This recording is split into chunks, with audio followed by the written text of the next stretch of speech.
ikhlas itu adalah memberikan sesuatu tidak mengharap imbal.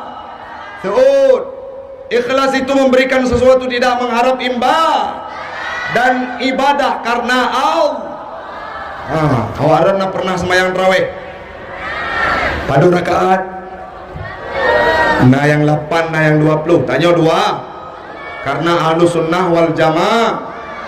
wadah sembahyang tarawih jauh Masjid Agung Birun hana mohojak olain ngon hanale hana mohojak wet tiba-tiba terus Masjid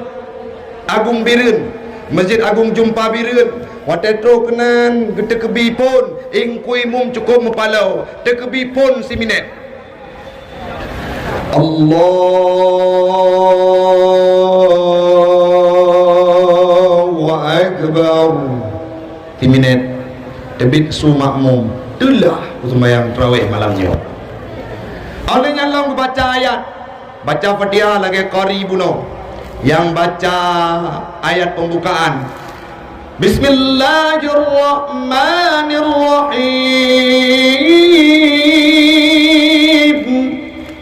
tebit tu makmum letku itulah sembahyang malamnya.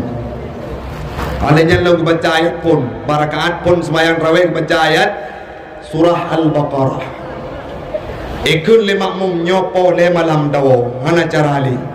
malam nyoha inok sembahyang malam singo hai ko sembahyang le ino kujak masjid lain budak tu di makmum nyan malam singo kujak masjid lain rupaji imum yang kenang hino malam nyo jadual malam singo ide tebik supu hana imum lain ni birun nyo gonyan tabe dega kerau le ku imum tebik latih ku imum nyopreh bu pegah malam baru lambat malam nyok nugah lagi aler tu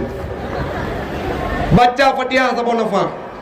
Bismillahirrahmanirrahim Alhamdulillahirabbil alamin arrahmanirrahim maliki yaumiddin iyyaka na'budu wa iyyaka nasta'in ihdinas siratal mustaqim siratal ladzina an'amta 'alaihim ghairil maghdubi 'alaihim waladdallin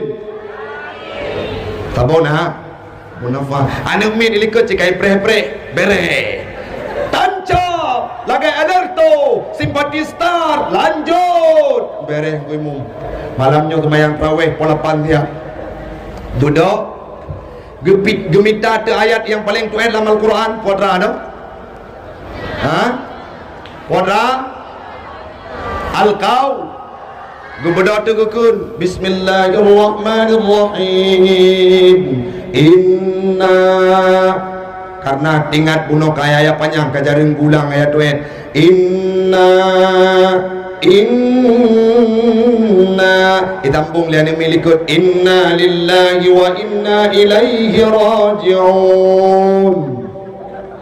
lagi nyan temayang naik kelas hana maka wujudlah kekusyukan wujudlah keikhlasan dalam ibadahmu akan menjadi solat tanha anil fahsya'i wal munkar menjauhkan kita dari kemungkaran dari kemaksiatan dari segala kejahatan apabila solat itu hidup udip poin yang kedua Nabi Muhammad berhasil dalam kehidupannya karena mengimplementasikan akhlakul karim dan akhlak yang merah aurat nasmayang lehu arona nasmayang lehu berjamaah yang betul awak drone nan jamaah Pak Jufrizal sakai jamaah ngai ibu kepala awak drone nan jamaah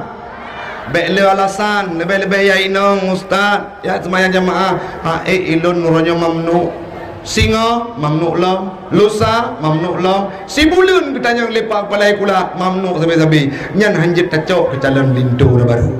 kan jadi minyak pakat ibadah berikhlas jaju be pada mentah lagi Nabi Muhammad yang